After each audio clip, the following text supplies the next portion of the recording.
G'day guys, how's it going? My name's Ant from Gaming Antics and it is Friday, which means it is time for another games haul video. I picked up 4 new games this week.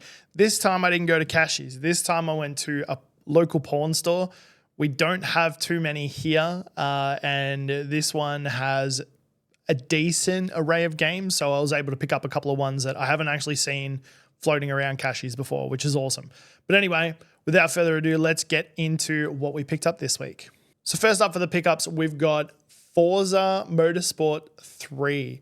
Now, Forza is a classic racing game on the 360. I played a lot of 2. I didn't play much after that. I think I played one of the later ones, maybe Forza 4 potentially. But this one's a pretty cool one because it does feature the V8 supercars from Australia, which is kind of cool. So we got Where Dreams Are Driven.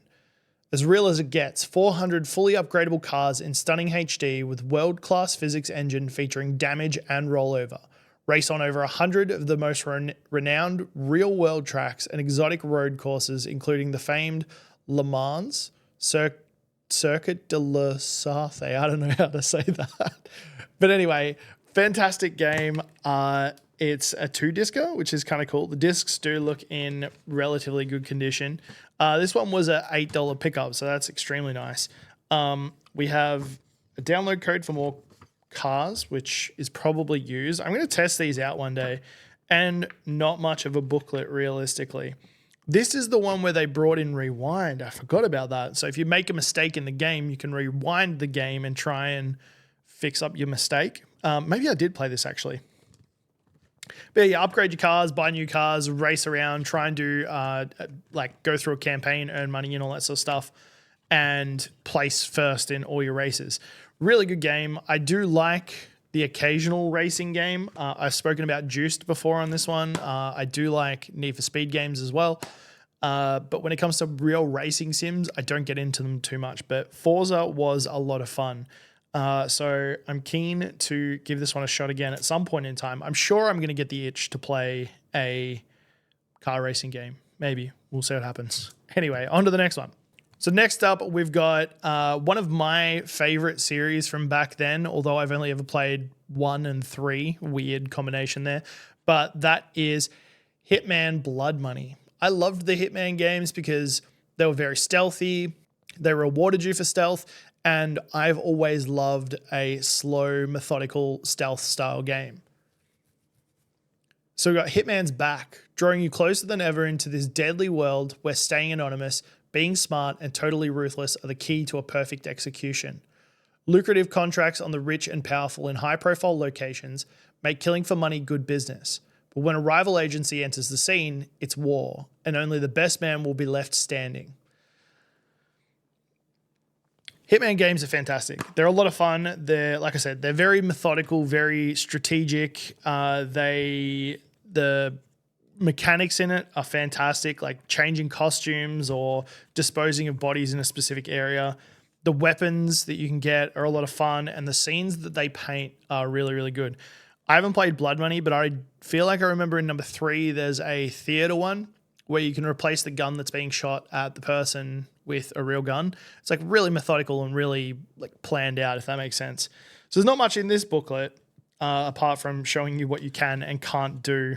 Subterfuge techniques, disguises, concealment of bodies, disposal of bodies, communication, lockpicks. So it's really in depth. There's a lot to this game, but it's also simplistic in the way that it doesn't go too far, which is really, really nice. I always enjoy that with a game that's so in-depth. Another one that does it is Dishonored. Does a really good job.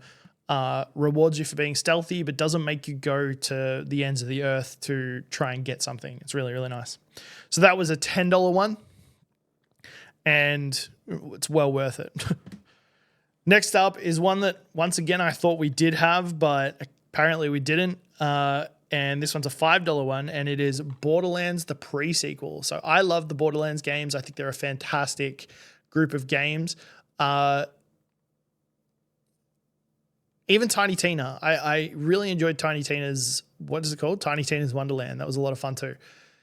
Anti-Gravity Pro Mayhem.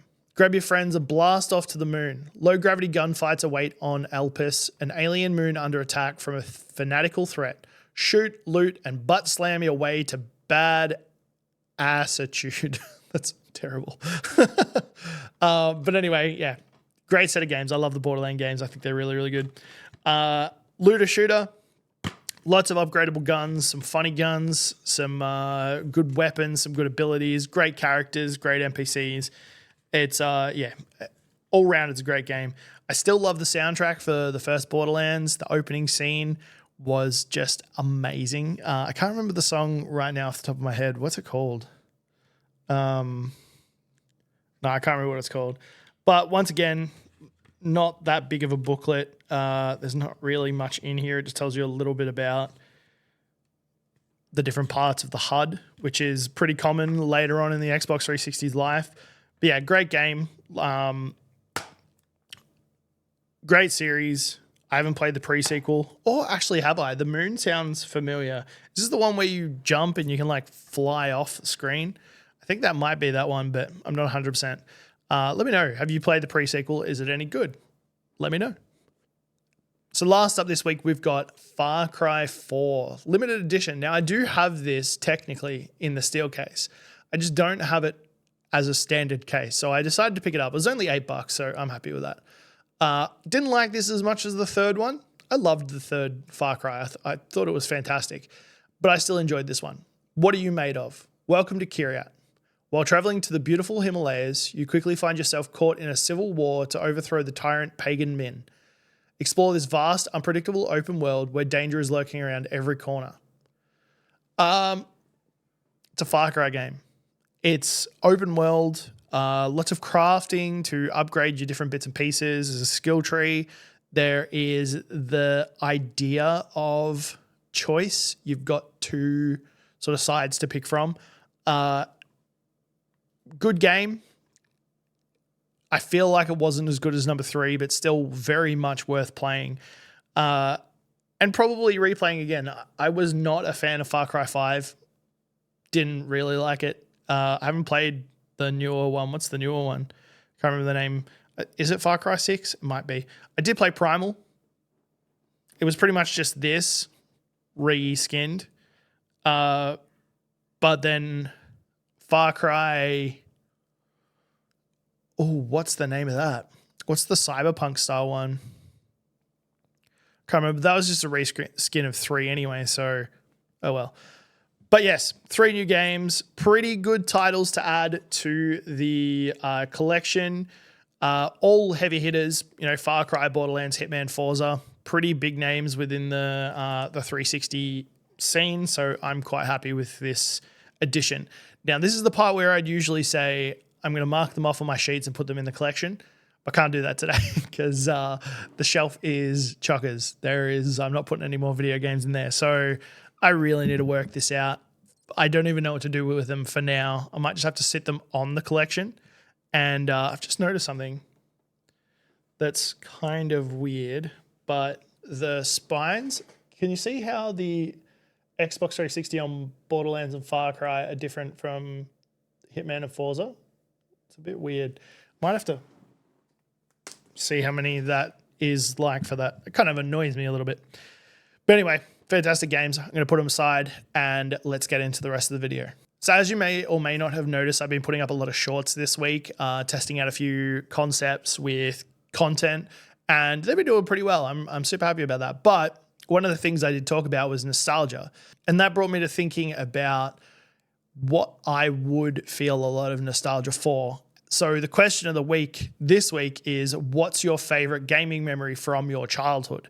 Have you got something specific that really hooked you into gaming, or just something you really, really remember because it was such a highlight of your gaming time? Mine is when I was younger, probably about 7 maybe, we had a game called Destruction Derby on the 64, and we had a lot of fun with it. It's a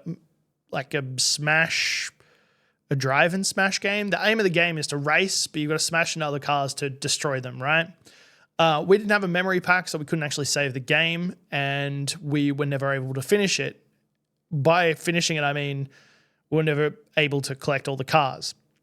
So one day, me and my brother decided to do this. We wanted to finish the game, so we set it up in the morning, and we started playing throughout the day and making sure not to turn the 64 off. And we were playing for ages. And at some point, my sister decided she wanted to come and watch TV. And this was back in the days where there was only one TV in the house. So that's the one that the 64 was set up on. And mind you, she was young as well. She came in, turned the 64 off. We were up to collecting the last car. We'd been playing for hours. And me and my brother just lost it. We're like, what? But I mean, she didn't really know. And although we lost all of our progress, we had such a good time playing the game together, passing off the controller and really having a lot of fun with it. And I think my sister turning it off at the end just solidified the memory in my head. And it's one of the things that have stuck with me the entire time. Although it sounds like it's bad, it is one of my favorite memories of playing games because it was so involved with me and my brother hanging out. It was such a nice time. But anyway, let me know what yours are in the comments. I'd love to hear from you. So moving on to some other stuff. This weekend, I am heading to Melbourne, which is around about 2 hours away from where I live. And it is a trip to do something really, really cool. There is a foundation called Game on Cancer, which does a lot of fundraising for cancer research, utilizing video games and people who play video games. So this weekend I'm heading down and we're going to be playing D&D at Fortress live and raising money through that. So there'll be different incentives. People will be able to mess with our campaigns or mess with our players. It's going to be a lot of fun. And I chose to do the Elder Scrolls cosplay one. Mind you, I've never cosplayed in my life, but I do have a costume, kind of. So I'm going to be dressing up. We're going to be doing hot sauce, all sorts of stuff, all for a good cause, raising money for Game on Cancer. So it should be a lot of fun. If you are in the Melbourne area and you do want to drop by, it's going to be on Saturday and Sunday from like 12 o'clock until 10. I think you do have to get tickets. If that's the case, I'll put the stuff in the description down below. Otherwise, you can also watch it live on Twitch at Split the Party, which I'll also put in the description below. So if you wanted to check that out and come and see some crazy D&D, please do join us this weekend. Now, the relevance to this video is that while I'm down there, I'm planning on going to an EB Games in Melbourne that has the retro games up for sale. Because recently EB Games has started buying retro games from the buyers. EB Games has started buying or accepting trade-ins. No, buying retro games. So 360 and onwards, like all of the retro games, pre this gen of games. I'm not making any sense. You guys know what I mean. And they've got a decent library with decent pricing. Some of the games are a little bit higher than what I'd pay at, say, like Cashies, but the benefit of it is I kind of know what I'm getting. At Cashies, occasionally I have been stooged where I've bought games and they haven't had discs in them or manuals, or the discs are scratched so bad. And that's kind of what I'm paying the lower side of the money for. So I want to see what EB Games is like. I'm going to do 2 tests. I'm going to pick up from the shop itself and go and have a little bit of a look, have a walk around and stuff like that, see what they've got in stock. And then I also want to test buying some online and seeing how they're delivered, how they're packaged, what they come out like. Do they play? Do they include everything? What's their pricing? Things like that. So keep an eye out for that in next week's video. There should be a vlog, something different. It's going to be a collecting vlog, I guess, but it should be a lot of fun. So let me know what I should pick up. I haven't got a massive budget. I'm not going out to spend $200 on Xbox 360 games, but I do want to see what I should get, which makes me think I probably should put my list of games that I've already got up somewhere so that you guys can see them if you wanted to. Let me know if that's something of interest to you. Then you can see the live update of what games we've got and what we're looking for. Maybe that might be a good idea. Anyway, lots of cool things to come. There's still the Fable video that I'm hoping to get done soon. My time has just been so wrecked. It is edited, and now I just need to do the voiceover, but I am slowly getting there. So thanks for being patient, I guess. Also, I'd like to say a big hello to everyone who has joined in the past couple of weeks. We've gone from like 10 subscribers to 30 in a week and a bit. So absolutely crazy. Thank you so much for joining in. I really do appreciate it. I hope you guys are enjoying these videos. Let me know in the comments what you think. Let me know what you want to see moving forward and, you know, all that good stuff.